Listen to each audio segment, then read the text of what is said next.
ज्या व्यक्तीने आदुबार तुम्हाला बोट धरून राजकारण शिकवलं त्या महाराष्ट्राच्या मुख्यमंत्र्यांना तुम्ही आज काय मुक्ताफळ उधळताय? नाही, बरोबरच आहे, कारण बाण नाही तरी गुण मात्र नक्कीच लागलाय.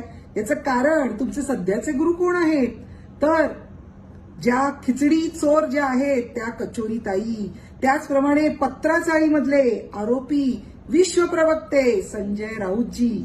त्यामुळे तुमचं ज्या पद्धतीने बोलणं आहे हे खरोखर तुम्हाला शोभत नाहीये.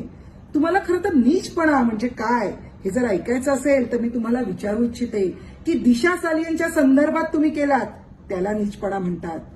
सुशांत राजपूत याची ज्या पद्धतीने हत्या झाली आणि त्यानंतर जे काही राजकारण झालं त्याला नीचपणा म्हणतात. त्यामुळे बोलताना थोडं तोंड सांभाळून, नाहीतर जेलची दिशा कुठल्या बाजूला आहे हे लवकरच तुम्हाला कळेल.